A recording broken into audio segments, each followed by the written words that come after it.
Le soleil peine à percer la lourde brume matinale qui étire paresseusement sur les 7 collines, enveloppant Rome d'un voile humide et frais.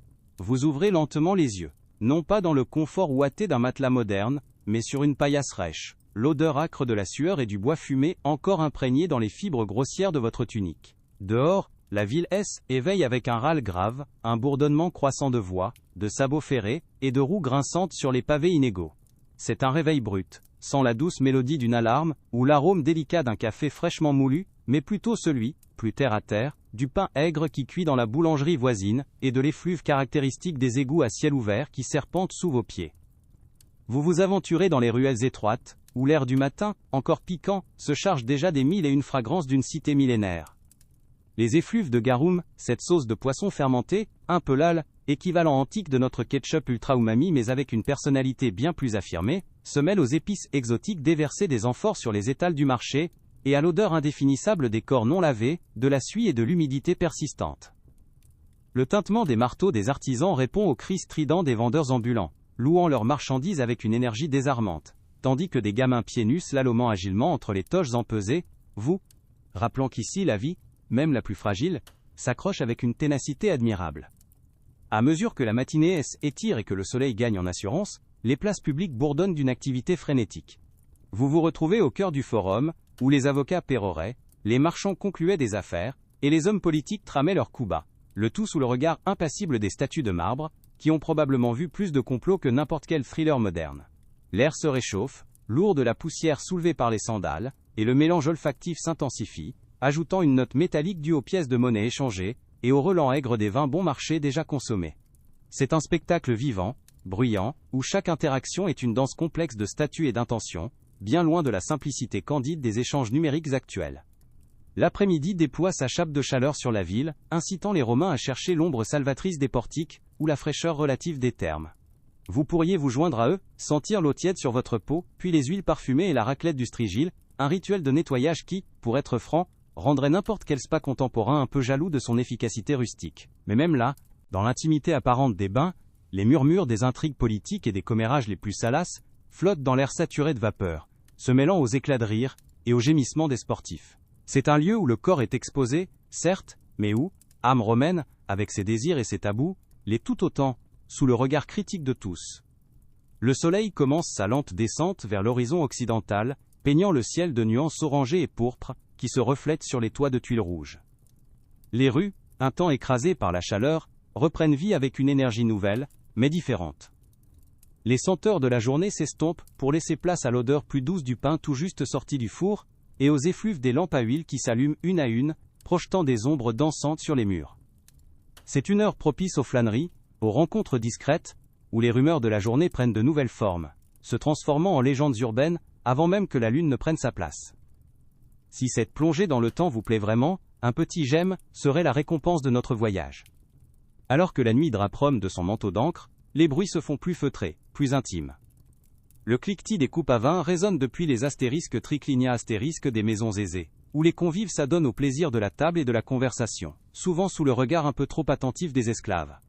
Dans d'autres recoins de la ville, moins éclairés, les enseignes des astérisques lupanars astérisques projettent une lueur rougeoyante, attirant ceux qui cherchent des plaisirs plus immédiats, moins codifiés. L'air se rafraîchit, apportant avec lui l'odeur du charbon de bois et des parfums capiteux, lourds de promesses et de dangers. Ici, l'intimité n'est pas une affaire de sentiments éthérés, mais souvent une transaction, une question de statut, de survie ou de simple oubli des dures réalités quotidiennes. Vous vous retirez dans la relative quiétude de votre demeure, le murmure lointain de la ville nocturne parvenant à peine jusqu'à vous. C'est une symphonie étrange, faite de cris d'animaux, de chants ivres et du silence profond qui précède l'aube. La journée a été une mosaïque d'impressions, un assaut constant sur vos sens, vous rappelant à quel point la vie romaine, même dans ses aspects les plus intimes, était une affaire brute et sans phare, loin des idéaux romantiques que nous imaginons parfois. Était une existence où le danger était une réalité palpable, où la maladie rôdait à chaque coin de rue, et où les tabous dictaient les comportements avec une fermeté que nos sociétés modernes, pourtant si promptes à choquer, peineraient à comprendre. La fraîcheur de la nuit vous enveloppe, et vos paupières se font lourdes, alourdies par la densité de cette journée passée il y a 2000 ans. Les images des visages croisés, des parfums inhalés et des sons entendus s'entremêlent dans un ballet onirique. C'est une invitation au repos, à laisser votre esprit vagabonder dans les méandres de cette époque fascinante et impitoyable.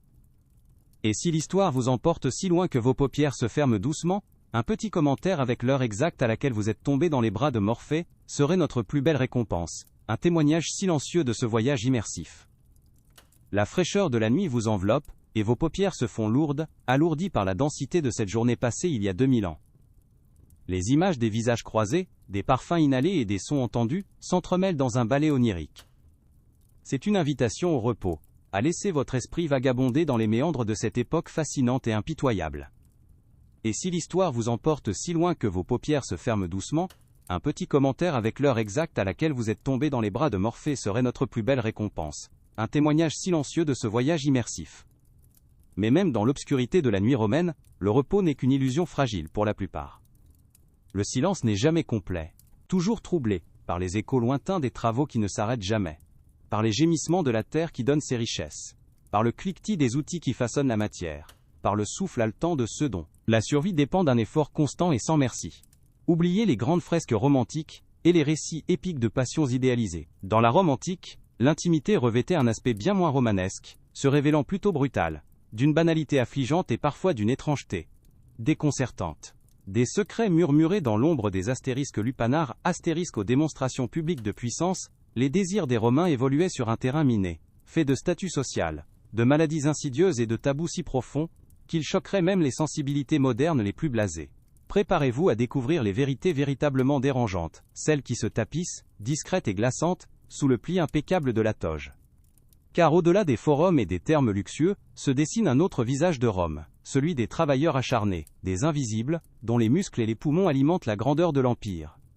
Vous vous retrouvez transporté là où le soleil ne pénètre jamais, dans les entrailles de la terre, là où l'air est lourd de poussière et de sueur, là où chaque respiration est un défi, et chaque coup de pioche une prière silencieuse, pour ne pas voir le plafond s'effondrer. C'est l'univers des mineurs, ces hommes et ces enfants dont l'existence est une lente érosion, une danse macabre avec la roche et l'obscurité, une vie qui s'est éteint avant même d'avoir vraiment commencé, loin des fastes de la capitale. Vous sentez déjà l'humidité poisseuse s'accrocher à votre peau, le froid mordant des galeries souterraines qui s'insinuent jusque dans vos os, une sensation bien différente de la fraîcheur agréable d'une cave à vin moderne. L'odeur âcre du soufre et du fer brut se mêle à celle, plus organique et insupportable, de la sueur rance et de l'urine, créant un cocktail olfactif qui vous prend à la gorge et vous donne l'impression d'avaler de la terre à chaque inspiration. Le seul éclairage provient des lampes à huile vacillantes, dont la flamme hésitante jette des ombres dansantes sur les parois rugueuses, transformant chaque aspérité en un visage grotesque, chaque fissure en une bouche prête à vous engloutir dans le silence éternel.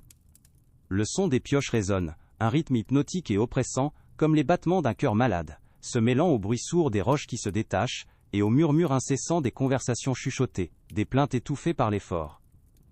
Vos mains se crispent déjà sur l'outil imaginaire, sentant le bois brut et l'acier froid, l'effort requis pour frapper encore et encore la roche indifférente, chaque coup répercutant une vibration douloureuse dans vos bras et vos épaules. Le tunnel est étroit, vous obligeant à vous pencher, à vous contorsionner, votre dos protestant déjà contre cette posture forcée, à des milliers de lieues de la chaise ergonomique de votre bureau. Vous observez un homme, son visage noirci par la poussière, ses yeux rougis par le manque de sommeil, et la lumière artificielle, qui frappe inlassablement. Chaque muscle de son corps est tendu, une corde raide prête à céder, mais il continue, mu par une nécessité brutale, celle de survivre un jour de plus, de gagner la maigre pitance qui l'attend à la surface. Il s'appelle Lucius, ou peut-être un nom que l'histoire a oublié, car son destin est celui de milliers d'autres, une vie anonyme consumée par la mine, comme une mèche de lampe trop courte, brûlant à une extrémité pour éclairer un instant fugace avant de cesse, éteindre dans l'obscurité. Un jeune garçon, à peine sorti de l'enfance, s'affaire à ses côtés, portant des paniers de gravats, le dos déjà courbé par le poids, et les années de labeur précoce. Sa respiration est courte, sifflante, comme celle d'un vieil homme, et ses petites mains, à force de frotter la roche, ressemblent déjà à celles d'un paysan endurci, ridé et calleuse. Il rêve sans doute du soleil, d'un champ vert, d'une vie où le ciel n'est pas un plafond de pierre, mais ici, sous terre, le rêve est un luxe qu'il ne peut se permettre, une distraction dangereuse qui pourrait lui coûter la vie. Les heures écoulent avec la lenteur insupportable de la roche qui cède millimètre par millimètre. La fatigue s'installe, une compagne fidèle et impitoyable, qui engourdit les membres, brouille la vue et ralentit l'esprit. Vous sentez cette lassitude profonde, cette sensation que chaque mouvement est un effort surhumain. que votre corps est devenu une machine rouillée qui grince et craque sous la contrainte. Le froid des galeries ne parvient plus à masquer la chaleur suffocante de l'effort, et votre tunique est trempée de sueur, collant à votre peau comme une seconde peau sale et désagréable. Puis vient la pause, un moment éphémère de répit, à peine suffisant pour reprendre son souffle. Vous vous asseyez sur un rocher froid et humide, le dos appuyé contre la paroi, et sortez un morceau de pain dur, rassis, que vous mâchez lentement, sans grand plaisir, simplement pour tromper la faim qui tenaille vos entrailles. Il n'y a pas de café chaud, pas de sandwich frais, juste ce pain sec, peut-être quelques olives salées, et l'eau fade d'une gourde, un festin de roi comparé à la faim qui vous attendrait si vous ne travailliez pas. Lucius, l'homme à la pioche, tous, un râle profond qui semble venir du fond de ses poumons, un son que vous avez entendu 1000 fois, et qui ne présage rien de bon. Il crache une salive noirâtre, mêlée de poussière, et son regard se perd dans le vide, au-delà des flammes vacillantes des lampes. Il pense à sa femme, à ses enfants, qui dépendent de lui, de chaque coup de pioche, de chaque fragment de minerai arraché à la terre. C'est une pensée lourde, un fardeau qu'il porte avec la même résignation que les paniers de roches. La pause est terminée, le signal retentit, un coup sec sur une paroi métallique qui brise le silence précaire. Il faut reprendre, plonger à nouveau dans la tâche répétitive, le corps endolori, l'esprit embrumé par la fatigue. La pioche frappe à nouveau, un son familier, mécanique, qui se fond dans la cacophonie souterraine. Chaque coup est moins puissant que le précédent, chaque mouvement un peu plus lent, mais la nécessité est une maîtresse exigeante, qui ne tolère aucun relâchement. Le danger est une ombre constante, un compagnon silencieux, qui guette chaque faux pas, chaque craquement suspect. Un éboulement, une poche de gaz, une veine d'eau souterraine qui cède. Et la vie de ces hommes est fauchée en un instant, sans préavis, sans sépulture digne, juste un entassement de terre et de pierre. Leurs corps sont alors les gardiens silencieux des richesses qu'ils ont cherché à extraire, ensevelis pour éternité dans cette obscurité qui fut leur quotidien. C'est un risque inhérent, accepté avec une fatalité désarmante, car il n'y a pas d'autre choix.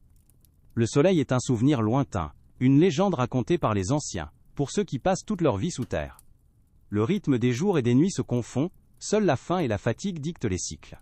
La peau devient pâle, presque translucide, et les yeux s'habituent à la pénombre, ne supportant plus l'éclat aveuglant du monde extérieur. C'est une existence suspendue, un purgatoire de poussière et de labeur, où l'espoir est une denrée aussi rare que l'or qu'ils cherchent. Alors que le cycle des mineurs s'achève dans le lent écoulement des heures souterraines, vous remontez vers la lumière, mais ce n'est pas pour trouver le repos. Au contraire, vous vous retrouvez plongé dans un autre univers de labeur incessant, celui des ateliers de tissage, où le mouvement perpétuel des mains et le cliquetis des métiers à tisser créent une symphonie différente, mais tout aussi écrasante. L'air y est chaud et lourd, imprégné des odeurs entremêlées de laine brute, de lanoline, et parfois des effluves piquants des teintures végétales. Un bouquet bien moins raffiné que les parfums que vous pourriez trouver dans une boutique moderne. Vous entrez dans un espace bruyant et animé, où des dizaines de femmes, jeunes et moins jeunes, s'affairent autour de métiers à tisser rudimentaires, leurs doigts agiles, tirant, nouant, passant les fils avec une dextérité acquise au prix de milliers d'heures de répétition.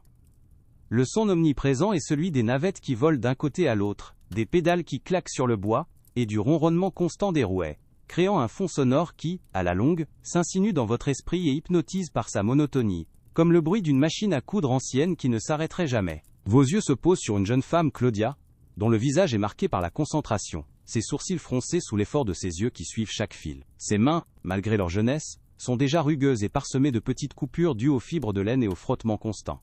Elle est assise sur un banc étroit, son dos légèrement courbé, et ses pieds actionnent les pédales avec une régularité mécanique, son corps entier étant un prolongement du métier, une partie intégrante de cette machine organique. Autour d'elle, l'air est saturé de fines particules de laine et de poussière, qui se déposent sur les cheveux, les vêtements, et s'infiltrent inévitablement dans les poumons à chaque inspiration. Vous sentez cette texture volatile sur votre peau, la légère irritation dans votre gorge, une sensation bien loin de la propreté clinique des usines modernes, où les systèmes de ventilation tentent de masquer les réalités de la production. Ici, la nature brute du travail est une présence constante, palpable, indissociable de l'environnement. Chaque geste est précis, répété des milliers de fois par jour, des milliers de fois par semaine. Le fil est tendu, la navette passe, le peigne frappe, et la toile prend forme lentement, centimètre par centimètre. C'est un travail qui demande une attention constante, une patience infinie, et une résistance physique qui, bien que moins spectaculaire que celle des mineurs, n'en est pas moins réelle. Les douleurs articulaires, les maux de dos, la fatigue oculaire, sont les compagnons fidèles de ces tisseuses, des marques invisibles du labeur silencieux. Une femme plus âgée, les cheveux gris et les doigts noueux par l'arthrite, travaille à proximité de Claudia. Ses mouvements sont plus lents, plus hésitants, mais l'expérience a gravé en elle une sagesse du geste, une économie de l'effort qui lui permet de continuer. Elle s'appelle Marcella, et elle a passé toute sa vie devant un métier à tisser, voyant les modes changer, les empereurs se succéder, mais son travail, lui, est resté le même. Un cycle immuable de fils et de patience, un peu comme une imprimante 3D, qui construirait son œuvre à la vitesse d'un escargot. La lumière du jour, filtrée par de petites ouvertures, commence à décliner, mais les lampes à huile sont allumées, projetant leur lueur jaunâtre sur les métiers, prolongeant la journée de travail bien au-delà des limites naturelles. Le silence n'est jamais complet, toujours troublé par le cliquetis incessant des outils, le doux frottement des fibres, et parfois un soupir discret, un murmure échangé entre deux femmes, une brève évasion du monde de la laine et du lin. La nuit n'apporte pas le repos, seulement une continuation du labeur sous une lumière plus faible. Lorsque vient enfin le moment d'une courte pause, les femmes se redressent avec des gémissements étouffés, leur dos endolori craquant sous l'effort. Elles partagent un peu de pain, quelques figues séchées, l'eau fraîche d'une jarre, des mets simples et nourrissants, mais consommés rapidement, sans fioriture, car le temps est précieux, et chaque minute de repos est une minute de perdu pour la production. C'est une collation frugale, loin des pauses café gourmandes de notre époque, mais elle apporte une énergie suffisante pour tenir jusqu'au prochain cycle de travail. Claudia observe ses mains, rougies et irritées, et rêve d'un avenir où elle ne serait pas condamnée à cette tâche répétitive, où ses doigts pourraient caresser autre chose que la laine brute. Mais le rêve évanouit vite, chassé par la réalité implacable de sa condition. Elle est une rouage essentielle de cette machine textile, une main-d'œuvre, œuvre bon marché et indispensable, et son destin est lié à celui des fils qu'elle tisse, une vie tissée de labeur, et de peu de fantaisie. Le bruit des navettes reprend, un rythme familier qui s'installe à nouveau dans l'atelier, berçant l'esprit dans une torpeur forcée. Les fils s'entremêlent, les motifs apparaissent, et la journée étire, interminable, sous le regard vigilant de l'intendant qui passe entre les rangées, s'assurant que personne ne ralentisse, que personne ne cède à la fatigue. C'est une danse sans fin entre l'homme et la machine, une chorégraphie de l'effort, où chaque mouvement est dicté par la nécessité, où l'artisanat est une survie, et non un simple plaisir esthétique. Et tandis que les métiers à tisser continuent leur ballet inlassable, vous vous glissez hors de l'atelier, le bruit des navettes résonnant encore dans vos oreilles, pour vous retrouver dans un autre lieu, où la chaleur est reine, et l'odeur du pain frais, un baume fugace sur la dureté de l'existence. Vous pénétrez dans une astérisque Pistrinum astérisque, une boulangerie romaine, où l'air est une étreinte moite et enfumée, un mélange puissant de levain, de céréales torréfiées et de sueur, une fragrance qui, pour être franche, est bien plus authentique et brute que le parfum d'une bougie, pain chaud moderne. Le four, une gueule béante de pierre et de briques, projette une chaleur infernale qui irradie dans tout l'espace, rendant chaque mouvement une épreuve, chaque respiration un effort. Vous sentez la température monter sur votre visage, vos vêtements qui commencent à coller, et vous imaginez la torture de passer des heures, des journées entières, devant cette source de chaleur incessante. Le crépitement du feu, le frottement des pelles sur la pierre et le bruit sourd des pâtons qui tombent sur les planches, créent une symphonie bruyante et rythmée, la bande-son d'une production alimentaire à échelle industrielle. Vous observez un boulanger, un homme massif aux bras musclés et au visage rougi par la chaleur, dont la barbe est constellée de farine. Il s'appelle Aelius, ou peut-être un autre nom oublié, et il manie une pelle en bois longue et lourde, avec une agilité surprenante, enfournant et défournant des dizaines de miches à la fois, son corps habitué à ce labeur herculéen. Chaque mouvement est calculé, précis, le fruit d'années d'expérience et d'une force acquise au fil des fournées, une puissance qui ferait pâlir d'envie n'importe quel haltérophile contemporain.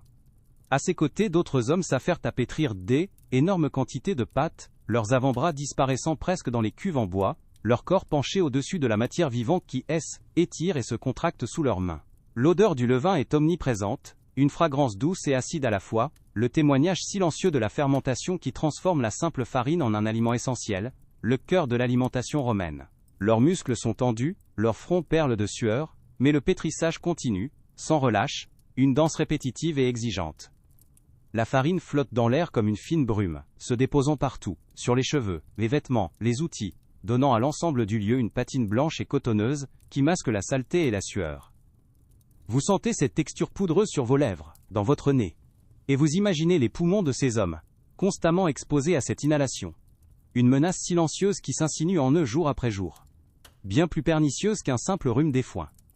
Les pauses sont courtes et rares, de simples haltes pour boire un peu d'eau et essuyer la sueur qui coule dans les yeux. Le pain, ironiquement, n'est pas toujours le mets principal de leur repas. souvent remplacés par des bouillies de céréales ou des légumes secs, car le produit de leur labeur est destiné à nourrir la ville, pas à rassasier leur propre faim avec extravagance. C'est une ironie cruelle, n'est-ce pas, que ceux qui produisent le pain soient parfois les moins bien nourris, un paradoxe qui résonne encore aujourd'hui dans certaines filières de production.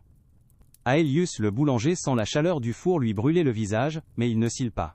Ses yeux sont rivés sur les pains qui dorent, sa seule préoccupation est la cuisson parfaite, la croûte dorée, la mie moelleuse, car sa réputation et sa survie en dépendent. Il a déjà des brûlures sur les bras, des cicatrices dues aux projections de braise, des marques de son engagement total dans cette profession ancestrale, des tatouages involontaires du labeur.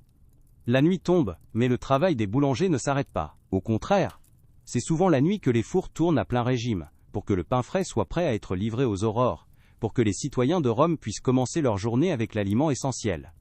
Les ombres dansent sur les murs de la boulangerie, projetant des silhouettes gigantesques et déformées, comme des dieux du feu et de la farine, des géants de l'effort dont les muscles se contractent et se relâchent dans la pénombre. Le rythme est constant, la chaleur implacable, le bruit assourdissant. Chaque pain sorti du four est une petite victoire, un pas de plus vers la fin de la journée. Mais la montagne de pâte à pétrir semble ne jamais diminuer, se renouvelant sans cesse, comme le mythe de Sisyphe avec une touche de levain. Vous comprenez alors que cette vie est une succession de gestes répétitifs, une litanie de l'effort, où l'individu se fond dans la masse, devenant un instrument de production, un rouage essentiel, mais interchangeable, de l'immense machine romaine. La dernière fournée s'achève, et l'odeur du pain chaud commence à se dissiper, remplacée par l'effluve plus âpre de la sueur et de la fatigue accumulée. Le corps entier d'Aelius est une douleur lancinante, mais il y a une satisfaction silencieuse dans ses yeux, celle du travail accompli, de la tâche menée à bien. Il sait que demain il recommencera, que la chaleur du four l'attend, que la pâte l'attend, mais pour l'instant, il y a la promesse d'un bref repos, d'un sommeil lourd et bien mérité, avant que l'aube ne le rappelle à son destin. Vous quittez la fournaise de la boulangerie, l'odeur du pain encore imprégnée dans vos vêtements, et vous vous retrouvez transporté vers un tout autre élément, l'eau, et le monde des pêcheurs, ces hommes, dont la vie est une lutte constante contre les caprices de la mer et du fleuve. L'air est vif, piquant, chargé des embruns salés et de l'odeur caractéristique du poisson frais, un parfum qui, pour les habitués, est synonyme de subsistance, mais qui, pour un nez non averti, peut sembler un peu, disons affirmé, bien plus que l'odeur aseptisée du poisson emballé sous vide dans un supermarché. C'est l'aube, ou peut-être même avant l'aube, lorsque les étoiles brillent encore dans un ciel noir d'encre. Vous êtes sur les rives du Tibre, ou peut-être déjà en mer, sur une petite embarcation rudimentaire, dont le bois craque et gémit sous la houle légère. Le froid vous saisit, s'insinuant sous vos vêtements, malgré les efforts pour vous emmitoufler. Le clapotis de l'eau contre la coque est le seul bruit qui rompt le silence initial, un murmure apaisant et trompeur, car la mer peut se montrer bien plus colérique. Un murmure apaisant et trompeur, car la mer peut se montrer bien plus colérique, bien plus impitoyable que n'importe quel caprice humain. Et pourtant cette fureur des éléments n'est qu'une facette de la vie romaine, une menace parmi tant d'autres qui se tapissent dans l'ombre des ruelles, au fond des ateliers ou même, de manière plus insidieuse, dans le pain que vous mangez, ou l'eau que vous buvez. Car au-delà des dangers grandioses des combats d'arène ou des conquêtes militaires, la véritable brutalité de l'existence se nichait souvent dans le quotidien, dans l'effort constant pour simplement survivre. Un balai macabre, où le moindre faux pas pouvait vous précipiter dans l'abîme, sans filet, sans seconde chance, loin des protocoles de sécurité que nos assurances modernes tentent si désespérément de nous vendre. Vous avez déjà effleuré la surface de cette réalité, aperçu la fragilité des corps dans les mines et les ateliers, mais l'abîme est bien plus profond, bien plus vertigineux. Imaginez un instant les chantiers de construction, ces fourmilières humaines où se bâtissaient les temples grandioses et les aqueducs majestueux, ces mêmes ouvrages que nous admirons aujourd'hui avec un émerveillement un peu naïf. Là, sur des échafaudages rudimentaires faits de bois parfois vermoulu et de cordes effilochées, des hommes élevaient vers le ciel, porteurs de lourdes pierres taillées, le vertige comme unique compagnon, et la mort comme ombre fidèle, toujours prête à réclamer son dû. Une planche qui cède, une prise qui glisse, un équilibre rompu par la fatigue ou un coup de vent, et c'est une chute vertigineuse, un écrasement brutal sur le sol rocailleux, un destin scellé avant même que le cri ne cesse, échappe de la gorge. Le bruit sec d'un os qui se brise, le râle étouffé d'un corps disloqué, ces sons étaient monnaie courante sur les chantiers romains, bien plus fréquents que les sirènes d'ambulance d'aujourd'hui, qui promettent parfois en vain une intervention rapide. Les blessures étaient souvent mortelles, ou laissaient des séquelles irrémédiables, transformant un homme valide en un fardeau pour sa famille, un mendiant sans espoir, car il n'y avait pas de compensation, pas d'indemnité, juste la dureté d'un destin qui vous condamnait à l'oubli. La poussière élevait, mêlée à l'odeur du sang et de la chaux, enveloppant ces tragédies silencieuses dans un voile d'indifférence, car il y avait toujours d'autres bras, d'autres corps prêts à prendre la place vacante. Le flot de la vie romaine, ne s'interrompant jamais pour un simple ouvrier. Puis il y a la menace insidieuse de l'intoxication, un danger bien plus subtil et sournois, qui vous ronge de l'intérieur, sans que vous ne perceviez l'ennemi. Pensez aux ateliers de potiers ou de fondeurs, où les vapeurs de plomb, de mercure, ou d'autres métaux lourds échappaient des fours, insidieuses, invisibles, mais mortelles. Vous respirez cet air vicié, jour après jour, la gorge qui picote, les yeux qui brûlent, sans savoir que chaque inspiration est un pas de plus vers une maladie incurable, une lente déchéance des sens et de l'esprit. Les tremblements, la folie, la paralysie progressive, ces symptômes étranges étaient attribués aux dieux, à la sorcellerie, à la malchance, jamais à l'air que l'on respirait, à la matière que l'on travaillait. Un peu comme si nos ouvriers d'aujourd'hui ignoraient le danger de l'amiante, avec une ignorance bien plus excusable, certes. Imaginez, si vous le voulez bien, un certain Lucius, non pas le mineur que vous avez croisé plus tôt, mais un fondeur de plomb, œuvrant dans les bas-fonds de la Souboula. Ses mains, autrefois agiles, commencent à trembler, ses pas sont hésitants, et sa mémoire, autrefois vive, échappe en lambeaux, comme les vapeurs de son four. Ses collègues le regardent avec une pitié mêlée de crainte, sachant que son destin sera bientôt le leur. Une mort lente et douloureuse, où l'esprit, éteint avant le corps, une fin que l'on préférerait croire réservée aux personnages de tragédie grecque plutôt, à un homme travaillant pour son pain quotidien. Son corps, autrefois robuste, est devenu une prison, ses os douloureux, ses muscles refusant d'obéir, et l'odeur métallique du plomb semble être incrustée dans sa peau, dans ses cheveux, une marque indélébile de son sacrifice involontaire. Et que dire des brûlures, ces marques indélébiles du travail auprès du feu, des fours, des forges. Vous avez ressenti la chaleur du boulanger, mais imaginez la douleur d'une projection de métal en fusion sur la peau, la chair qui se rétracte, l'odeur insoutenable de la brûlure. Les remèdes étaient rudimentaires, souvent inefficaces, et l'infection, cette compagne silencieuse et implacable, venait achever le travail du feu. Un bras défiguré, une main mutilée, un visage à jamais marqué, ces stigmates étaient le prix à payer pour la production. Des trophées de la survie dans un monde où la médecine était un mélange incertain de savoirs empiriques et de superstitions douteuses. Bien loin de la sophistication de nos urgences modernes, où l'on espère, à juste titre, ne jamais atterrir. Pensez à Publius, un forgeron dont le bras droit, musclé et puissant, portait les cicatrices de 10 ans de travail acharné. Un jour, alors qu'il martelait un fer rougeoyant, une étincelle rebelle, ou peut-être un mouvement trop brusque de son aide, projeta un fragment incandescent sur son avant-bras. La douleur fut fulgurante, une morsure de feu qui le fit hurler. La peau se boursoufla, la chair noircit, et malgré les cataplasmes d'herbe et les prières aux dieux, l'infection s'installa, purulente et inéluctable. Son bras devint lourd, la fièvre le consuma, et en quelques jours, Publius, l'homme fort et robuste, était plus qu'une ombre, emporté par une simple brûlure, un rappel brutal de la fragilité de la vie humaine face aux dangers du quotidien, une fin qui, aujourd'hui, serait probablement évitée par un simple antibiotique. C'est ce qui s'appelle un plan de carrière, qui part en fumée. Mais les dangers ne se limitaient pas aux ateliers et aux chantiers. Ils se nichent aussi dans ce qui est censé vous nourrir. Dans les aliments du quotidien. Car à Rome, l'adultération était une pratique courante. Une science obscure, maîtrisée par les marchands scrupuleux et les cuisiniers peu regardants. Une façon astucieuse d'optimiser les profits, même au détriment de la santé publique. Le pain, aliment de base par excellence, était souvent un mélange surprenant de farine et d'autres ingrédients moins appétissants. On y ajoutait de la craie pour le blanchir, des pois chiches moulus pour lui donner du volume, parfois même de la terre ou du sable, pour augmenter le poids, un peu comme si votre baguette de supermarché était secrètement enrichie en gravier, une surprise croustillante mais peu digeste.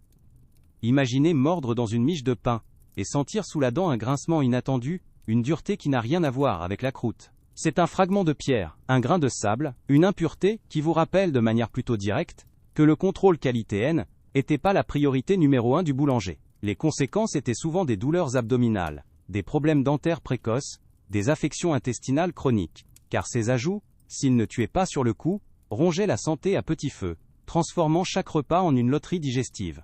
Le pain, symbole de vie, pouvait ainsi devenir un vecteur de maladie, une ironie mordante dans une société où les dieux du foyer veillaient pourtant sur l'approvisionnement, mais visiblement pas sur la composition exacte. Le lait, cette boisson pure et nourrissante, échappait pas non plus à la ruse des vendeurs. Dilué avec de l'eau pour en augmenter le volume, il était parfois blanchi avec de la craie, ou même, dans les cas les plus audacieux, avec de la cervelle animale, pour lui donner une consistance plus crémeuse. Vous buvez cette substance, pensant vous désaltérer, et vous avalez en réalité un cocktail étonnant, dont la composition exacte ferait frissonner n'importe quel organisme de certification alimentaire moderne. Les maladies transmises par le lait animal non pasteurisé étaient déjà un fléau. Mais l'ajout de substances douteuses ne faisait qu'aggraver le tableau, transformant une simple gorgée en un pari risqué pour votre système immunitaire, une expérience gustative qui, avouons-le, nous ferait regretter nos laits végétaux sans lactose. La bière et le vin, ces piliers de la convivialité romaine, étaient eux aussi victimes de l'ingéniosité frauduleuse. Le vin, souvent coupé avec de l'eau, était amélioré avec des épices, des herbes, et parfois du plomb acétate, pour lui donner un goût plus doux et une couleur plus attrayante. Ce sucre de plomb était un poison lent, responsable de coliques, d'anémie et de troubles neurologiques. Une lente déchéance qui transformait les buveurs en victimes inconscientes. Un peu comme si votre rosé préféré était secrètement enrichi en métaux lourds. Une dégustation qui vous laisserait un souvenir impérissable, mais pas pour les bonnes raisons. Quant à la viande, sa fraîcheur était souvent un concept élastique. Vieille, avariée, elle était généreusement frottée d'épices puissantes pour masquer l'odeur et le goût de la putréfaction, ou vendue comme viande fraîche du jour alors qu'elle traînait depuis des semaines. Imaginez le parfum entêtant du cumin et du poivre, essayant de couvrir l'effluve douceâtre de la décomposition, un combat olfactif perdu d'avance pour le consommateur non averti. Les intoxications alimentaires étaient monnaie courante, provoquant des vomissements, des diarrhées, et parfois la mort, car il n'existait pas de réfrigérateur pour conserver les denrées, ni de réglementation sanitaire pour protéger le citoyen lambda. Votre steak haché du supermarché, même s'il ne vous fait pas toujours rêver, est une prouesse de sécurité alimentaire comparée à ce qui se trouvait sur les étals romains. Face à ces dangers omniprésents, qu'ils soient accidentels ou insidieux, l'homme romain, démuni de notre science moderne, se tournait souvent vers des croyances absurdes et des pratiques étranges, un mélange détonnant de sagesse populaire et de pure superstition. La maladie n'était pas toujours une simple affection du corps, mais parfois une punition divine, l'aile, œuvre d'un sortilège, ou l'intrusion d'un esprit malfaisant. Et pour la combattre, on ne se fiait pas qu'aux médecins, dont les connaissances étaient limitées, mais aussi aux magiciens, aux devins, et aux vieilles femmes, aux remèdes, souvent plus dangereux que le mal lui-même. Vous avez mal à la tête? Plutôt qu'un comprimé d'aspirine, on vous conseillerait peut-être d'attacher une bandelette trempée dans le sang d'une hyène autour de votre front, ou de porter une amulette contenant les poils d'un loup. Les remèdes étaient souvent répugnants, mêlant des excréments d'animaux, de la cervelle de chat, des cendres d'os humains, et des herbes mystérieuses aux propriétés incertaines. Imaginez le goût âcre d'une potion à base de sang de tortue et de terre de cimetière. Un breuvage qui, s'il ne vous guérissait pas, avait au moins le mérite de vous faire oublier votre mal par le dégoût. Un peu comme si votre sirop pour la toux avait le goût d'une chaussette mouillée et d'un cadavre. Les maladies vénériennes, tabous et dévastatrices, étaient particulièrement propices à l'émergence de remèdes farfelus. Contre la syphilis par exemple, on pouvait vous recommander des fumigations de cinabre, sulfure de mercure. Un traitement qui, s'il détruisait les bactéries, détruisait aussi lentement votre système nerveux, vous laissant dans un état de folie et de déchéance.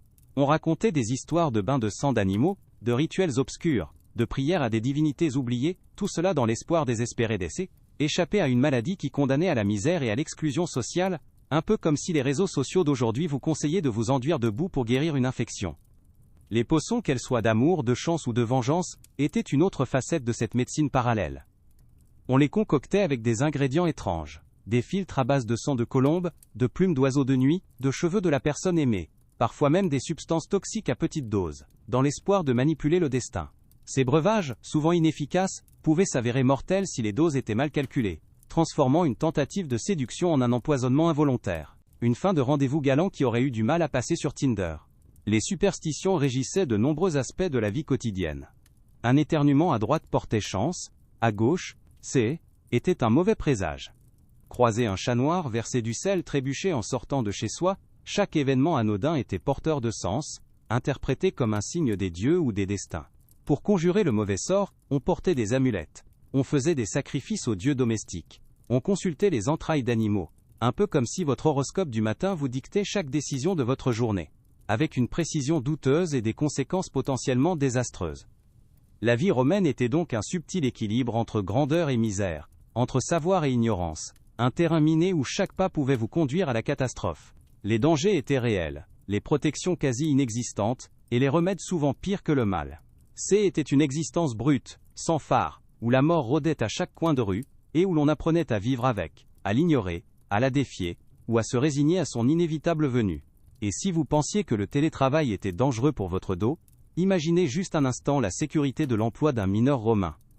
Pourtant, cette fureur des éléments n'est qu'une facette de la vie romaine, une menace parmi tant d'autres qui se tapissent dans l'ombre des ruelles, au fond des ateliers, ou même, de manière plus insidieuse, dans le pain que vous mangez, ou l'eau que vous buvez. Car au-delà des dangers grandioses des combats d'arène ou des conquêtes militaires, la véritable brutalité de l'existence se nichait souvent dans le quotidien, dans l'effort constant pour simplement survivre. Un balai macabre, ou le moindre faux pas, pouvait vous précipiter dans l'abîme, sans filet, sans seconde chance, loin des protocoles de sécurité que nos assurances modernes tentent si désespérément de nous vendre. Vous avez déjà effleuré la surface de cette réalité, aperçu la fragilité des corps dans les mines et les ateliers, mais l'abîme est bien plus profond, bien plus vertigineux. Imaginez un instant les chantiers de construction, ces fourmilières humaines, où se bâtissaient les temples grandioses et les aqueducs majestueux. Ces mêmes ouvrages que nous admirons aujourd'hui avec un émerveillement un peu naïf. Là, sur des échafaudages rudimentaires faits de bois parfois vermoulu et de cordes effilochées, des hommes élevés vers le ciel, porteurs de lourdes pierres taillées, le vertige comme unique compagnon, et la mort comme ombre fidèle, toujours prête à réclamer son dû. Une planche qui cède, une prise qui glisse, un équilibre rompu par la fatigue ou un coup de vent, et c'est une chute vertigineuse, un écrasement brutal sur le sol rocailleux, un destin scellé avant même que le cri naisse, échappe de la gorge. Le bruit sec d'un os qui se brise, le râle étouffé d'un corps disloqué, ces sons étaient monnaie courante sur les chantiers romains, bien plus fréquents que les sirènes d'ambulance d'aujourd'hui, qui promettent, parfois en vain, une intervention rapide. Les blessures étaient souvent mortelles, ou laissaient des séquelles irrémédiables, transformant un homme valide en un fardeau pour sa famille, un mendiant sans espoir, car il n'y avait pas de compensation, pas d'indemnité, juste la dureté d'un destin qui vous condamnait à l'oubli. La poussière élevait, mêlée à l'odeur du sang et de la chaux, enveloppant ces tragédies silencieuses dans un voile d'indifférence, car il y avait toujours d'autres bras, d'autres corps, prêts à prendre la place vacante, le flot de la vie romaine ne s'interrompant jamais pour un simple ouvrier. Puis, il y a la menace insidieuse de l'intoxication, un danger bien plus subtil et sournois, qui vous ronge de l'intérieur, sans que vous ne perceviez l'ennemi. Pensez aux ateliers de potiers ou de fondeurs, où les vapeurs de plomb, de mercure, ou d'autres métaux lourds échappées des fours, insidieuses, invisibles, mais mortelles. Vous respirez cet air vicié, jour après jour, la gorge qui picote, les yeux qui brûlent, sans savoir que chaque inspiration est un pas de plus, vers une maladie incurable, une lente déchéance des sens et de l'esprit. Les tremblements, la folie, la paralysie progressive, ces symptômes étranges étaient attribués aux dieux, à la sorcellerie, à la malchance, jamais à l'air que l'on respirait, à la matière que l'on travaillait, un peu comme si nos ouvriers d'aujourd'hui ignoraient le danger de l'amiante, avec une ignorance bien plus excusable, certes. Imaginez, si vous le voulez bien, un certain Lucius, non pas le mineur que vous avez croisé plus tôt, mais un fondeur de plomb, œuvrant dans les bas-fonds de la Subura. Ses mains, autrefois agiles, commencent à trembler, ses pas sont hésitants, et sa mémoire, autrefois vive, échappe en lambeaux, comme les vapeurs de son four. Ses collègues le regardent avec une pitié mêlée de crainte, sachant que son destin sera bientôt le leur, une mort lente et douloureuse, où l'esprit, éteint avant le corps, une fin que l'on préférerait croire réservée aux personnages de tragédie grecque plutôt qu'à un homme travaillant pour son pain quotidien. Son corps, autrefois robuste, est devenu une prison, ses os douloureux, ses muscles refusant d'obéir, et l'odeur métallique du plomb semble être incrustée dans sa peau, dans ses cheveux, une marque indélébile de son sacrifice involontaire. Et que dire des brûlures, ces marques indélébiles du travail auprès du feu, des fours, des forges. Vous avez ressenti la chaleur du boulanger, mais imaginez la douleur d'une projection de métal en fusion sur la peau, la chair qui se rétracte, l'odeur insoutenable de la brûlure. Les remèdes étaient rudimentaires, souvent inefficaces, et l'infection, cette compagne silencieuse et implacable, venait achever le travail du feu. Un bras défiguré, une main mutilée, un visage à jamais marqué, ces stigmates étaient le prix à payer pour la production, des trophées de la survie dans un monde où la médecine était un mélange incertain de savoirs empiriques et de superstitions douteuses, bien loin de la sophistication de nos urgences modernes, où l'on espère, à juste titre, ne jamais atterrir. Pensez à Publius, un forgeron dont le bras droit, musclé et puissant, portait les cicatrices de 10 ans de travail acharné. Un jour, alors qu'il martelait un fer rougeoyant, une étincelle rebelle, ou peut-être un mouvement trop brusque de son aide, projeta un fragment incandescent sur son avant-bras. La douleur fut fulgurante, une morsure de feu qui le fit hurler. La peau se boursoufla, la chair noircit, et malgré les cataplasmes d'herbe et les prières aux dieux, l'infection s'installa, purulente et inéluctable. Son bras devint lourd, la fièvre le consuma, et en quelques jours, Publius, l'homme fort et robuste, Nanon, était plus qu'une ombre, emporté par une simple brûlure, un rappel brutal de la fragilité de la vie humaine face aux dangers du quotidien, une fin qui, aujourd'hui, serait probablement évitée par un simple antibiotique. C'est ce qui s'appelle un plan de carrière qui part en fumée. Mais les dangers ne se limitaient pas aux ateliers et aux chantiers. Ils se nichent aussi dans ce qui est censé vous nourrir, dans les aliments du quotidien. Car à Rome, l'adultération était une pratique courante, une science obscure maîtrisée par les marchands scrupuleux et les cuisiniers peu regardants, une façon astucieuse d'optimiser les profits, même au détriment de la santé publique. Le pain, aliment de base par excellence, était souvent un mélange surprenant de farine et d'autres ingrédients moins appétissants. On y ajoutait de la craie pour le blanchir, des pois chiches moulus pour lui donner du volume, parfois même de la terre, ou du sable pour augmenter le poids. Un peu comme si votre baguette de supermarché était secrètement enrichie en gravier. Une surprise croustillante mais peu digeste. Imaginez mordre dans une miche de pain et sentir sous la dent un grincement inattendu, une dureté qui n'a rien à voir avec la croûte. C'est un fragment de pierre, un grain de sable, une impureté qui vous rappelle, de manière plutôt directe, que le contrôle qualité N n'était pas la priorité numéro 1 du boulanger. Les conséquences étaient souvent des douleurs abdominales, des problèmes dentaires précoces, des affections intestinales chroniques, car ces ajouts, s'ils ne tuaient pas sur le coup, rongeaient la santé à petit feu, transformant chaque repas en une loterie digestive. Le pain, symbole de vie, pouvait ainsi devenir un vecteur de maladie. Une ironie mordante dans une société où les dieux du foyer veillaient pourtant sur l'approvisionnement, mais visiblement pas sur la composition exacte. Le lait, cette boisson pure et nourrissante, N, échappait pas non plus à la ruse des vendeurs. Dilué avec de l'eau pour en augmenter le volume, il était parfois blanchi avec de la craie, ou même, dans les cas les plus audacieux, avec de la cervelle animale, pour lui donner une consistance plus crémeuse. Vous buvez cette substance, pensant vous désaltérer, et vous avalez en réalité un cocktail étonnant, dont la composition exacte ferait frissonner n'importe quel organisme de certification alimentaire moderne. Les maladies transmises par le lait animal non pasteurisé étaient déjà un fléau, mais l'ajout de substances douteuses ne faisait qu'aggraver le tableau, transformant une simple gorgée en un pari risqué pour votre système immunitaire. Une expérience gustative qui, avouons-le, nous ferait regretter nos laits végétaux sans lactose. La bière et le vin, ces piliers de la convivialité romaine, étaient eux aussi victimes de l'ingéniosité frauduleuse. Le vin, souvent coupé avec de l'eau, était amélioré avec des épices, des herbes, et parfois du plomb acétate, pour lui donner un goût plus doux et une couleur plus attrayante. Ce sucre de plomb était un poison lent, responsable de coliques, d'anémie et de troubles neurologiques. Une lente déchéance qui transformait les buveurs en victimes inconscientes. Un peu comme si votre rosé préféré était secrètement enrichi en métaux lourds. Une dégustation qui vous laisserait un souvenir impérissable. Mais pas pour les bonnes raisons. Quant à la viande, sa fraîcheur était souvent un concept élastique. Vieille, avariée, elle était généreusement frottée d'épices puissantes pour masquer l'odeur et le goût de la putréfaction, ou vendue comme viande fraîche du jour, alors qu'elle traînait depuis des semaines. Imaginez le parfum entêtant du cumin et du poivre, essayant de couvrir l'effluve douceâtre de la décomposition, un combat olfactif perdu d'avance pour le consommateur non averti.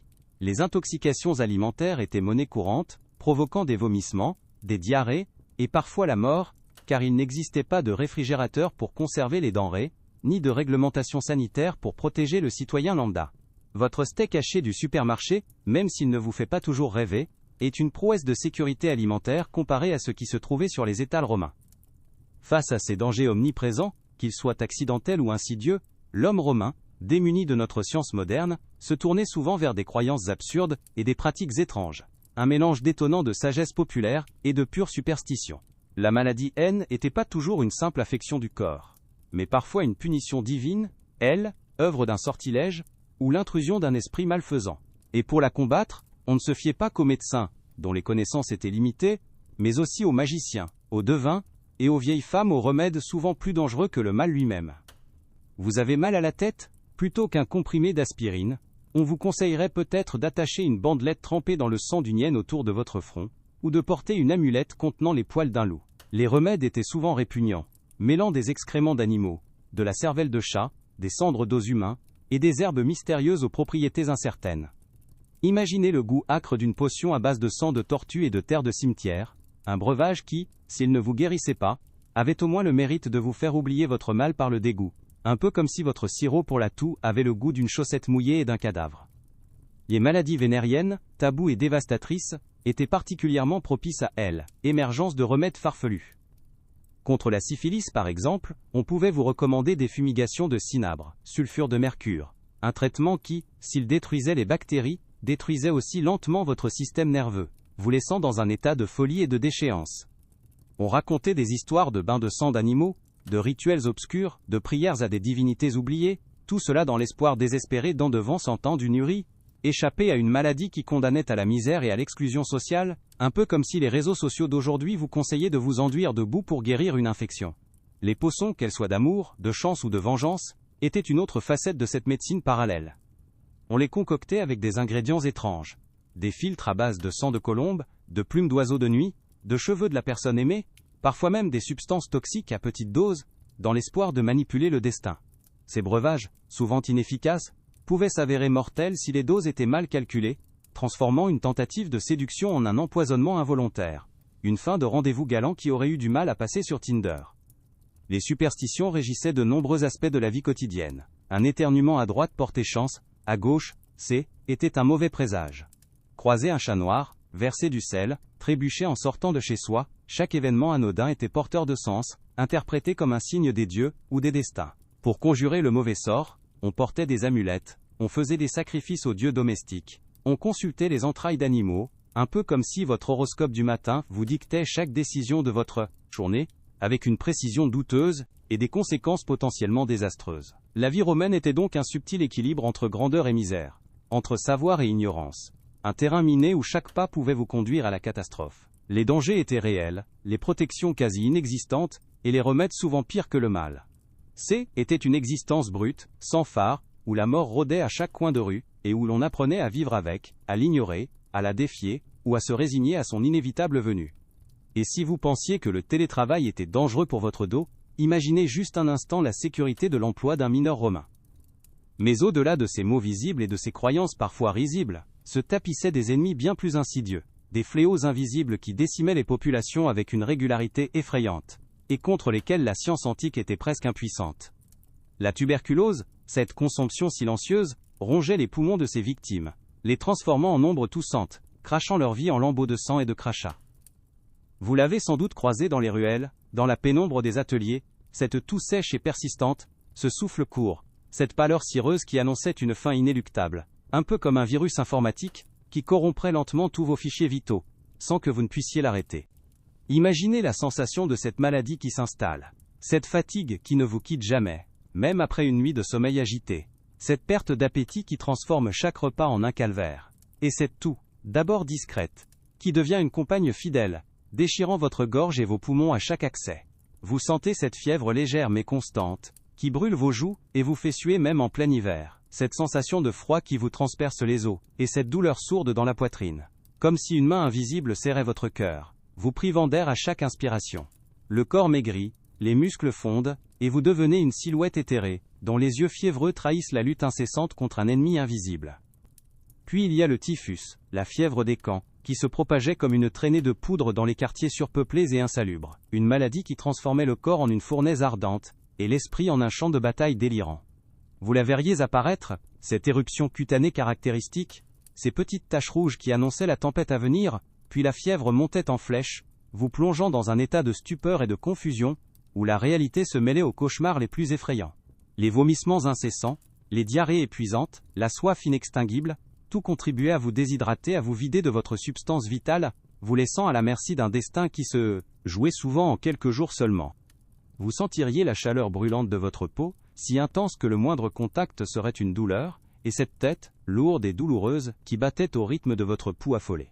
Les hallucinations prenaient le pas sur la réalité, et les visages familiers se transformaient en monstres grimaçants, les murmures des proches en menaces indistinctes.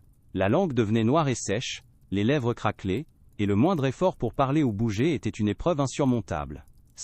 Était une maladie qui ne laissait aucune dignité, vous réduisant à un état de pure souffrance physique et mentale, un peu comme si votre système immunitaire décidait de faire une grève générale et de laisser toutes les portes ouvertes à l'invasion. La variole, elle, laissait des marques indélébiles, non seulement sur la peau, mais aussi sur l'aile, âme de ceux qui y survivaient, et la mort qu'elle infligeait était d'une cruauté inouïe. Vous observeriez les premières pustules, ces petites bosses rouges qui apparaissaient sur le visage, puis se propageaient sur tout le corps, se transformant en cloques remplies de puces, suintantes et douloureuses. La fièvre était insupportable, la douleur constante, et la démangeaison si intense, qu'il était impossible de ne pas se gratter, ouvrant ainsi la porte à des infections secondaires, qui achevait souvent le travail de la maladie elle-même. Ceux qui s'en sortaient étaient souvent aveugles, défigurés, marqués à jamais par les cicatrices de cette peste. Imaginez l'horreur de voir votre propre corps se transformer en une carte topographique de la souffrance, chaque pustule une petite explosion de douleur, chaque cicatrice un rappel permanent de la mort qui vous a frôlé. Les yeux étaient les premières victimes, la lumière du jour devenant une torture, et l'obscurité une compagne forcée. Les membres étaient raides, les articulations douloureuses, et le simple fait de bouger la tête était un supplice. Était une maladie qui vous volait votre identité, votre beauté, votre capacité à voir le monde, vous laissant dans un état de dépendance et de désespoir, un peu comme si un pirate informatique effaçait non seulement vos données, mais aussi votre visage de tous les souvenirs numériques. Et bien sûr les intoxications alimentaires, ces assassins silencieux du quotidien, bien plus fréquentes et banales que les grandes épidémies, mais tout aussi mortelles. Vous aviez mangé un plat de poisson avarié, bu de l'eau contaminée, ou consommé des légumes gorgés de pesticides naturels. Le processus était insidieux.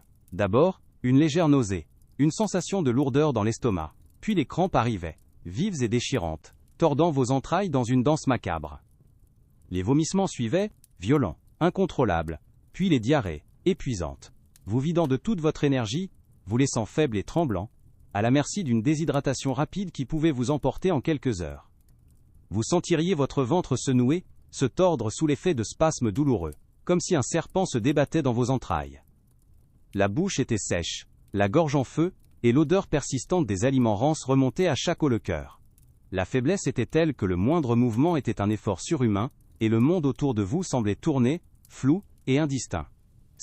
Était une mort banale, sans gloire, celle de la nourriture empoisonnée, une faim qui ne faisait pas les gros titres, mais qui fauchait des milliers de vies, des vies qui, aujourd'hui, seraient sauvées par une simple bouteille d'eau, et quelques cachets de charbon, un peu comme un bug dans votre application de livraison de repas qui vous ferait finir aux urgences. Face à ces réalités impitoyables, les Romains avaient leur propre structure pour tenter de soigner les corps, ces astérisques valetudinaria astérisques, des sortes d'infirmeries, qui, pour être franc, avaient bien peu en commun avec nos hôpitaux modernes, où l'asepsie est reine, et la technologie omniprésente. Oubliez les lits réglables, les moniteurs cardiaques et les infirmières en uniforme immaculé. Ici, c'est un monde de paillasses rêches, de remèdes à base de plantes et de prières, où l'odeur de la maladie et de la mort imprègne les murs. Un peu comme une salle d'attente des urgences, où personne n'aurait nettoyé depuis un siècle. Vous vous retrouvez au cœur de l'un de ces astérisques valetudinaria astérisques, probablement un établissement militaire ou un hôpital pour esclaves. Car les citoyens romains aisés préféraient se faire soigner chez eux, entourés de leurs médecins personnels et de leurs proches. L'air est lourd, chaud, saturé des effluves mêlés de sueur, d'excréments, de sang séché et d'herbes médicinales dont l'odeur âcre tente, souvent en vain, de masquer le reste. Les sons sont un murmure constant de plaintes, de toux grasses, de gémissements étouffés, et parfois, un cri soudain qui transperce le silence, un rappel brutal de la douleur omniprésente.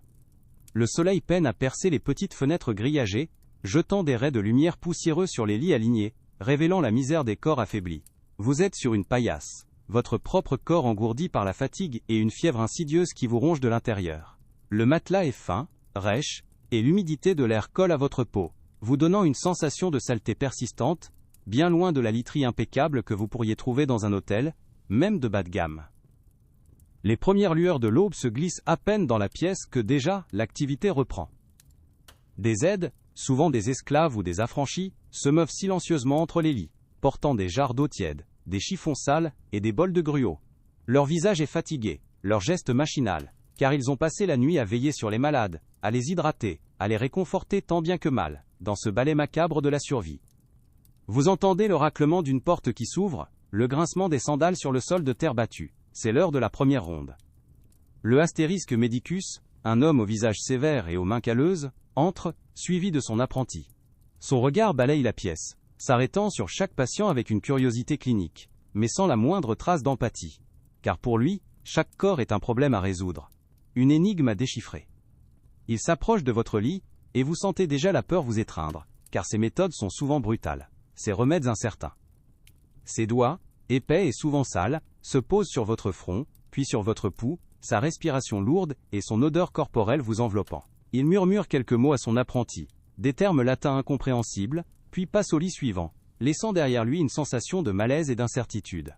Votre voisin de lit, un vieil homme à la toux rauque et persistante, est pris d'une violente quinte, crachant un mélange de sang et de mucosité sur le sol. Personne ne s'en étonne, personne ne nettoie immédiatement. La salive se mêle à la poussière, formant une petite flaque sombre qui reste là. Un témoignage silencieux de la maladie qui ronge les poumons. Un peu comme un post-it géant, sur lequel il serait écrit « Danger biologique », que personne ne lirait. Un peu plus loin, une jeune femme, le visage couvert de pustules de variole, gémit doucement, les yeux clos. Ses membres sont raides, son corps tendu par la douleur et la fièvre. Ses mains, qui tentent de se gratter, sont entravées par des lanières de cuir. Une mesure de précaution pour éviter qu'elle ne s'automutile. C'est un spectacle déchirant, mais ici, la souffrance est une compagne familière, une note constante dans la symphonie de la maladie. L'apprenti du Astérisque Medicus Astérisque distribue les remèdes. Pour certains, c'est une décoction d'herbe amère, dont l'odeur vous fait grimacer, pour d'autres, une sorte de bouillie à base de céréales et de miel, censée calmer les maux d'estomac. Vous avalez votre portion avec difficulté, le goût est âcre, terreux, et vous, n'êtes pas certain que cela vous fera du bien, mais l'alternative est la faim, et le regard du jeune homme ne tolère pas la rébellion. Le matin étire, lent et lourd. Le soleil, désormais plus haut dans le ciel, diffuse une chaleur étouffante à travers les ouvertures, rendant l'air encore plus pesant. Les mouches, ces petites créatures omniprésentes, bourdonnent autour des corps, des plaies ouvertes. Les mouches, ces petites créatures omniprésentes, bourdonnent autour des corps, des plaies ouvertes, et leur présence persistante semble une métaphore de l'existence romaine elle-même, une lutte constante contre l'invisible et le désagréable. L'odeur âcre de la maladie et les plaintes étouffées du astérisque valetudinaria astérisque s'estompent à mesure que vous vous aventurez de nouveau dans les rues. Le monde extérieur, paradoxalement, offre une bouffée d'air frais, même s'il est chargé des effluves de astérisque garum, d'urine, de bois fumé et de cette persistante fragrance humaine.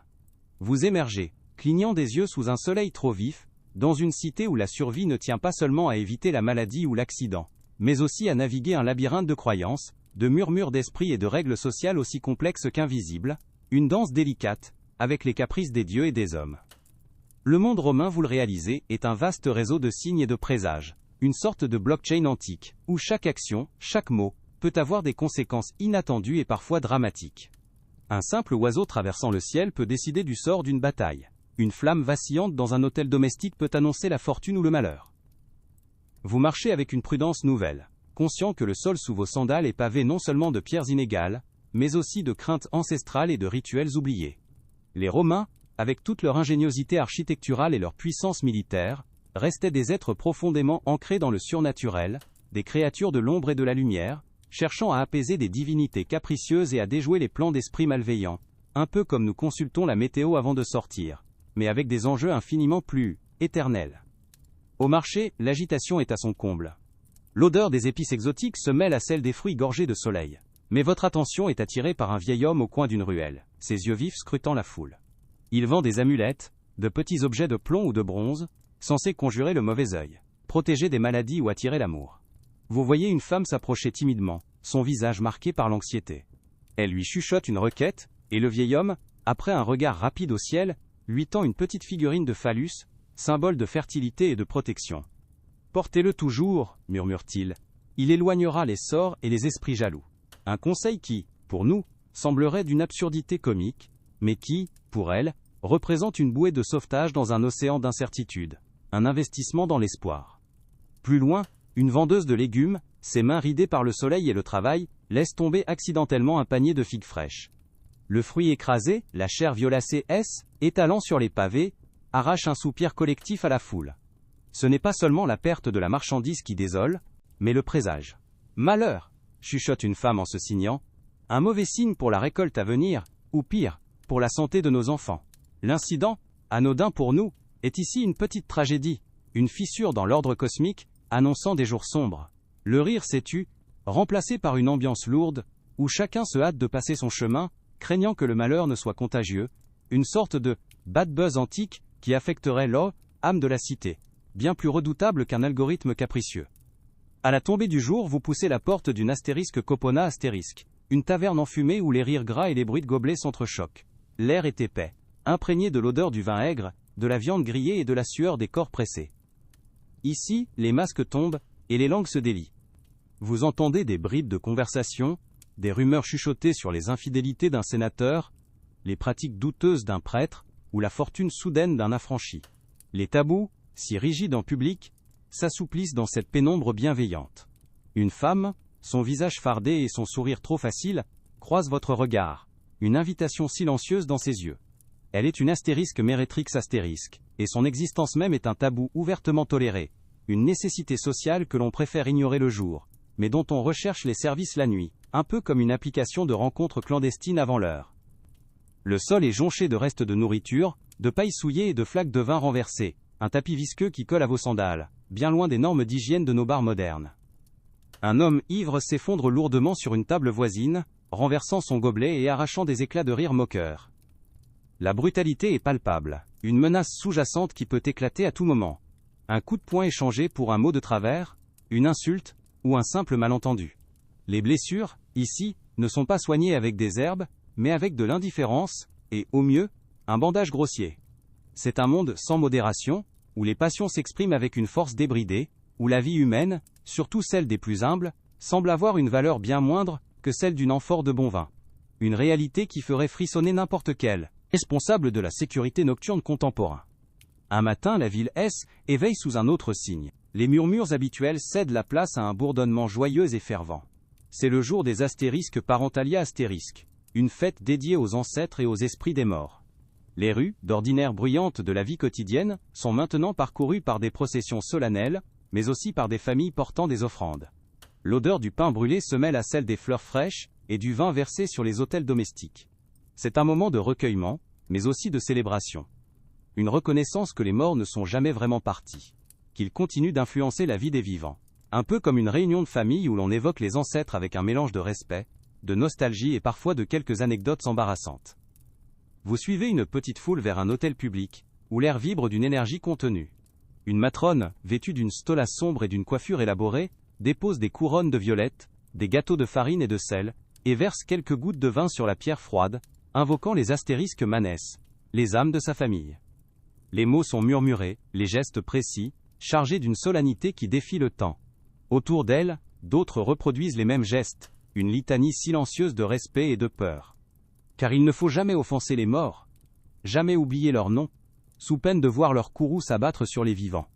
C'est une interaction intime, presque silencieuse, qui contraste étrangement avec le vacarme habituel de Rome, une pause dans le chaos, où les âmes des défunts sont honorées avec une ferveur qui nous rappelle que l'invisible est ici une force bien plus réelle que n'importe quel décret impérial.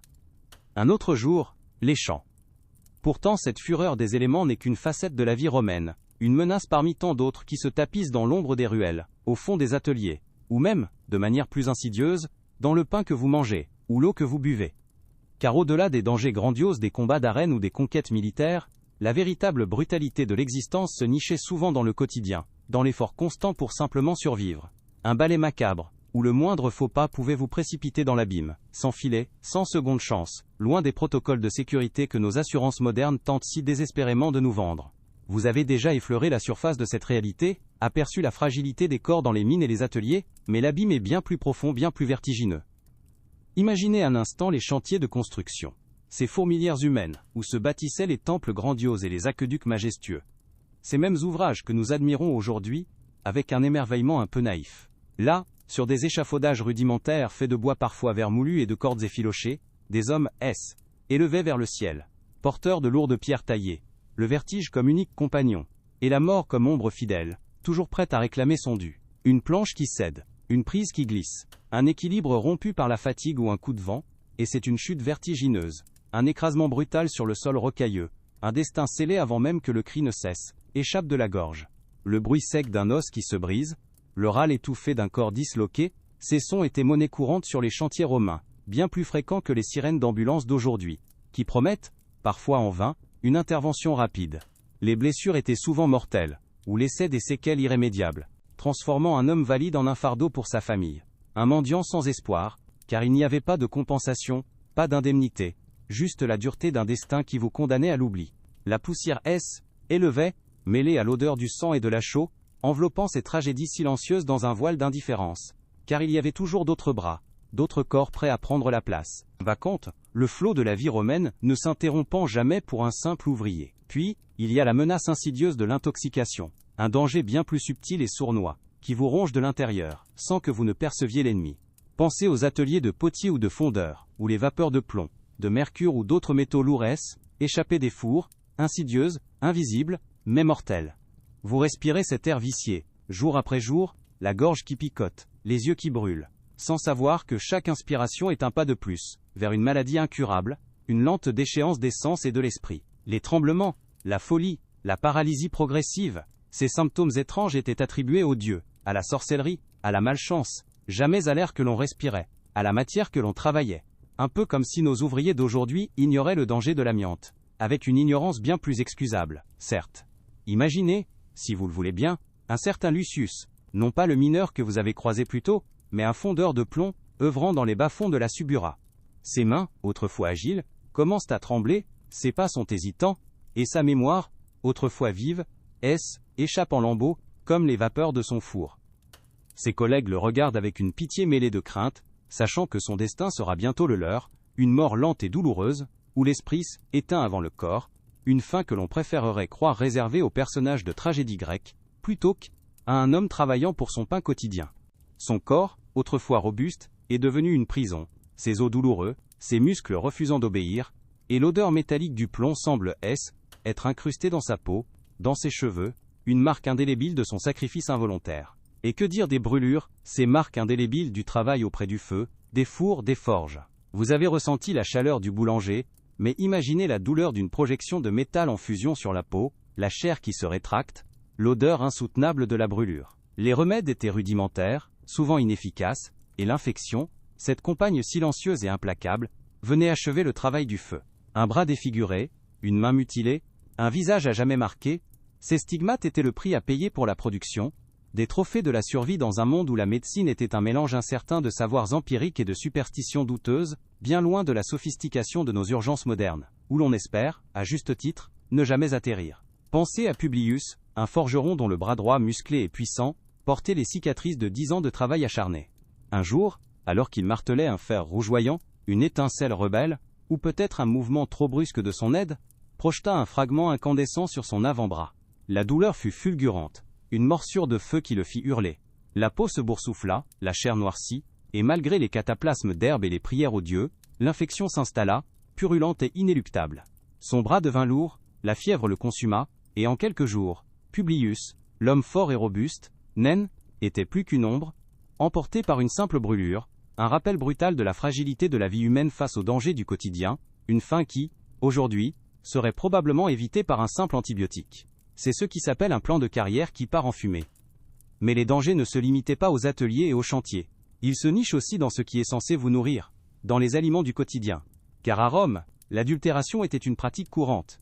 Une science obscure maîtrisée par les marchands scrupuleux et les cuisiniers peu regardants.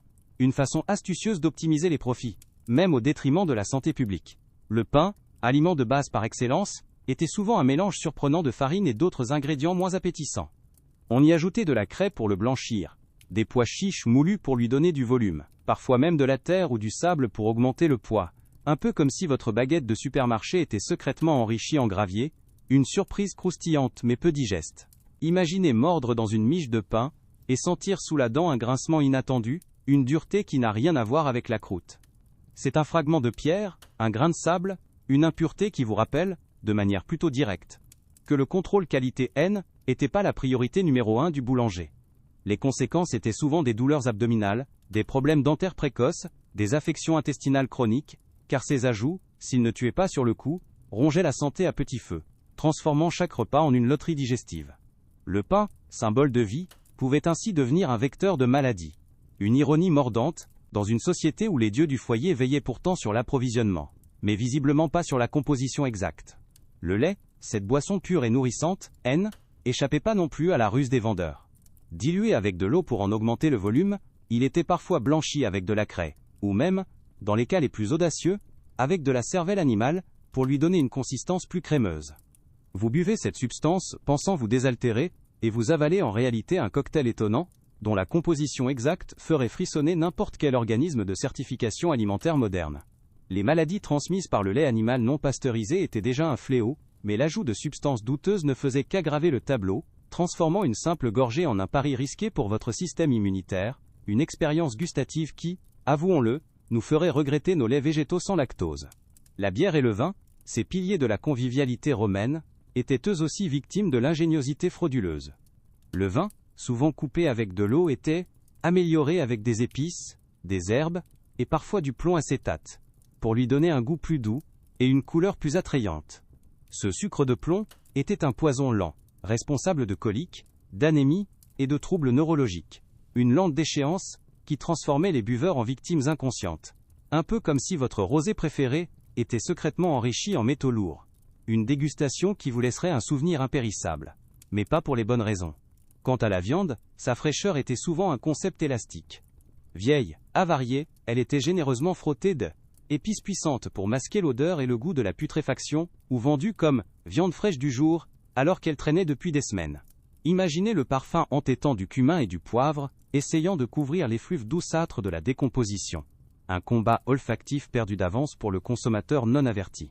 Les intoxications alimentaires étaient monnaie courante, provoquant des vomissements, des diarrhées, et parfois la mort, car il n'existait pas de réfrigérateur pour conserver les denrées, ni de réglementation sanitaire pour protéger le citoyen lambda. Votre steak haché du supermarché, même s'il ne vous fait pas toujours rêver, est une prouesse de sécurité alimentaire comparée à ce qui se trouvait sur les étals romains. Face à ces dangers omniprésents, qu'ils soient accidentels ou insidieux, l'homme romain, démuni de notre science moderne, se tournait souvent vers des croyances absurdes et des pratiques étranges, un mélange détonnant de sagesse populaire et de pure superstition. La maladie N n'était pas toujours une simple affection du corps, mais parfois une punition divine, l'aile, œuvre d'un sortilège, ou l'intrusion d'un esprit malfaisant. Et pour la combattre, on ne se fiait pas qu'aux médecins, dont les connaissances étaient limitées, mais aussi aux magiciens, aux devins, et aux vieilles femmes, aux remèdes souvent plus dangereux que le mal lui-même. Vous avez mal à la tête? Plutôt qu'un comprimé d'aspirine, on vous conseillerait peut-être d'attacher une bandelette trempée dans le sang d'une hyène autour de votre front, ou de porter une amulette contenant les poils d'un loup. Les remèdes étaient souvent répugnants, mêlant des excréments d'animaux, de la cervelle de chat, des cendres d'os humains, et des herbes mystérieuses aux propriétés incertaines. Imaginez le goût âcre d'une potion à base de sang de tortue et de terre de cimetière. Un breuvage qui, s'il ne vous guérissait pas, avait au moins le mérite de vous faire oublier votre mal par le dégoût. Un peu comme si votre sirop pour la toux avait le goût d'une chaussette mouillée et d'un cadavre. Les maladies vénériennes, tabous et dévastatrices, étaient particulièrement propices à l'émergence de remèdes farfelus. Contre la syphilis par exemple, on pouvait vous recommander des fumigations de cinabre, sulfure de mercure.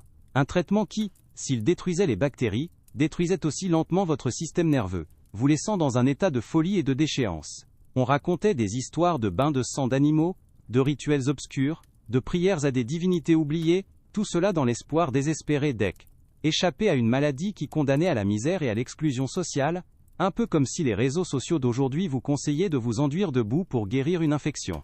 Les potions, qu'elles soient d'amour, de chance ou de vengeance, étaient une autre facette de cette médecine parallèle. On les concoctait avec des ingrédients étranges. Des filtres à base de sang de colombe, de plumes d'oiseaux de nuit, de cheveux de la personne aimée, parfois même des substances toxiques à petite dose, dans l'espoir de manipuler le destin. Ces breuvages, souvent inefficaces, pouvaient s'avérer mortels si les doses étaient mal calculées, transformant une tentative de séduction en un empoisonnement involontaire. Une fin de rendez-vous galant, qui aurait eu du mal à passer sur Tinder. Les superstitions régissaient de nombreux aspects de la vie quotidienne. Un éternuement à droite portait chance, à gauche, était un mauvais présage.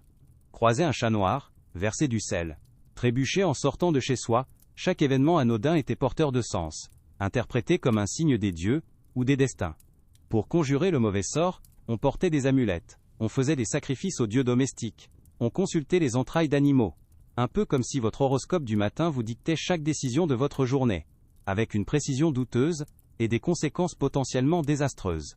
La vie romaine était donc un subtil équilibre entre grandeur et misère, entre savoir et ignorance. Un terrain miné où chaque pas pouvait vous conduire à la catastrophe. Les dangers étaient réels, les protections quasi inexistantes, et les remèdes souvent pires que le mal. Était une existence brute, sans phare, où la mort rôdait à chaque coin de rue, et où l'on apprenait à vivre avec, à l'ignorer, à la défier, ou à se résigner à son inévitable venue. Et si vous pensiez que le télétravail était dangereux pour votre dos, imaginez juste un instant, la sécurité de l'emploi d'un mineur romain. Mais au-delà de ces mots visibles et de ces croyances parfois risibles, se tapissaient des ennemis bien plus insidieux, des fléaux invisibles, qui décimaient les populations avec une régularité effrayante, et contre lesquels la science antique était presque impuissante. La tuberculose, cette consomption silencieuse rongeait les poumons de ses victimes, les transformant en ombres toussantes, crachant leur vie en lambeaux de sang et de crachats. Vous l'avez sans doute croisé dans les ruelles, dans la pénombre des ateliers, cette toux sèche et persistante, ce souffle court, cette pâleur cireuse qui annonçait une fin inéluctable, Un peu comme un virus informatique qui corromprait lentement tous vos fichiers vitaux, sans que vous ne puissiez l'arrêter. Imaginez la sensation de cette maladie qui s'installe, cette fatigue qui ne vous quitte jamais, même après une nuit de sommeil agité, cette perte d'appétit qui transforme chaque repas en un calvaire, et cette toux, d'abord discrète, qui devient une compagne fidèle, déchirant votre gorge et vos poumons à chaque accès. Vous sentez cette fièvre légère mais constante, qui brûle vos joues et vous fait suer même en plein hiver. Cette sensation de froid qui vous transperce les os. Et cette douleur sourde dans la poitrine. Comme si une main invisible serrait votre cœur, vous privant d'air à chaque inspiration. Le corps maigrit, les muscles fondent, et vous devenez une silhouette éthérée, dont les yeux fiévreux trahissent la lutte incessante contre un ennemi invisible. Puis il y a le typhus, la fièvre des camps, qui se propageait comme une traînée de poudre dans les quartiers surpeuplés et insalubres, une maladie qui transformait le corps en une fournaise ardente et l'esprit, en un champ de bataille délirant. Vous la verriez apparaître, cette éruption cutanée caractéristique. Ces petites taches rouges, qui annonçaient la tempête à venir, puis la fièvre montait en flèche, vous plongeant dans un état de stupeur et de confusion, où la réalité se mêlait aux cauchemars les plus effrayants. Les vomissements incessants, les diarrhées épuisantes, la soif inextinguible, tout contribuait à vous déshydrater, à vous vider de votre substance vitale, vous laissant à la merci d'un destin qui se jouait souvent, en quelques jours seulement. Vous sentiriez la chaleur brûlante de votre peau, si intense que le moindre contact serait une douleur, et cette tête, lourde et douloureuse, qui battait au rythme de votre pouls affolé. Les hallucinations prenaient le pas sur la réalité, et les visages familiers se transformaient en monstres grimaçants, les murmures des proches en menaces indistinctes. La langue devenait noire et sèche, les lèvres craquelaient, et le moindre effort pour parler ou bouger était une épreuve insurmontable. Était une maladie qui ne laissait aucune dignité, vous réduisant à un état de pure souffrance physique et mentale, un peu comme si votre système immunitaire décidait de faire une grève générale, et de laisser toutes les portes ouvertes à l'invasion. La variole, elle, laissait des marques indélébiles, non seulement sur la peau, mais aussi sur elle, âme de ceux qui y survivaient, et la mort qu'elle infligeait était d'une cruauté inouïe. Vous observeriez les premières pustules, ces petites bosses rouges qui apparaissaient sur le visage, puis se propageaient sur tout le corps, se transformant en cloques remplies de puces, suintantes et douloureuses. La fièvre était insupportable, la douleur constante, et la démangeaison si intense qu'il était impossible de ne pas se gratter, ouvrant ainsi la porte à des infections secondaires qui achevaient souvent le travail de la maladie elle-même. Ceux qui s'en sortaient étaient souvent aveugles, défigurés, marqués à jamais par les cicatrices de cette peste. Imaginez l'horreur de voir votre propre corps se transformer en une carte topographique de la souffrance, chaque pustule une petite explosion de douleur, chaque cicatrice un rappel permanent de la mort qui vous a frôlé. Les yeux étaient les premières victimes, la lumière du jour devenant une torture et l'obscurité une compagne forcée. Les membres étaient raides, les articulations douloureuses, et le simple fait de bouger la tête était un supplice. Était une maladie qui vous volait votre identité, votre beauté, votre capacité à voir le monde, vous laissant dans un état de dépendance et de désespoir, un peu comme si un pirate informatique effaçait non seulement vos données, mais aussi votre visage de tous les souvenirs numériques.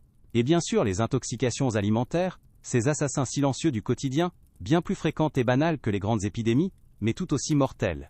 Vous aviez mangé un plat de poisson avarié, bu de l'eau contaminée, ou consommé des légumes gorgés de pesticides naturels. Le processus était insidieux. D'abord une légère nausée, une sensation de lourdeur dans l'estomac, puis les crampes arrivaient, vives et déchirantes, tordant vos entrailles dans une danse macabre. Les vomissements suivaient, violents, incontrôlables, puis les diarrhées, épuisantes, vous vidant de toute votre énergie, vous laissant faible et tremblant, à la merci d'une déshydratation rapide qui pouvait vous emporter en quelques heures. Vous sentiriez votre ventre se nouer, se tordre sous l'effet de spasmes douloureux, comme si un serpent se débattait dans vos entrailles. La bouche était sèche, la gorge en feu, et l'odeur persistante des aliments rances remontait à chaque haut le cœur. La faiblesse était telle que le moindre mouvement était un effort surhumain, et le monde autour de vous semblait tourner, flou et indistinct. Était une mort banale, sans gloire, celle de la nourriture empoisonnée, une faim qui ne faisait pas les gros titres, mais qui fauchait des milliers de vies. Des vies qui, aujourd'hui, seraient sauvées par une simple bouteille d'eau, et quelques cachets de charbon. Un peu comme un bug dans votre application de livraison de repas, qui vous ferait finir aux urgences. Face à ces réalités impitoyables, les Romains avaient leur propre structure pour tenter de soigner les corps, ces astérisques valetudinaria astérisques, des sortes d'infirmeries, qui, pour être franc, avaient bien peu en commun avec nos hôpitaux modernes, où l'asepsie est reine, et la technologie omniprésente. Oubliez les lits réglables, les moniteurs cardiaques, et les infirmières en uniforme immaculé. Ici c'est un monde de paillasses rêches, de remèdes à base de plantes et de prières, où l'odeur de la maladie et de la mort imprègne les murs. Un peu comme une salle d'attente des urgences, où personne n'aurait nettoyé depuis un siècle. Vous vous retrouvez au cœur de l'un de ces astérisques valetudinaria astérisques, probablement un établissement militaire ou un hôpital pour esclaves. Car les citoyens romains aisés préféraient se faire soigner chez eux, entourés de leurs médecins personnels et de leurs proches. L'air est lourd, chaud, saturé des effluves mêlés de sueur, d'excréments, de sang séché et d'herbes médicinales, dont l'odeur âcre tente, souvent en vain, de masquer le reste. Les sons sont un murmure constant de plaintes, de toux grasses, de gémissements étouffés, et parfois, un cri soudain qui transperce le silence, un rappel brutal de la douleur omniprésente. Le soleil peine à percer les petites fenêtres grillagées, jetant des raies de lumière poussiéreux sur les lits alignés, révélant la misère des corps affaiblis. Vous êtes sur une paillasse, votre propre corps engourdi par la fatigue, et une fièvre insidieuse, qui vous pérétèque.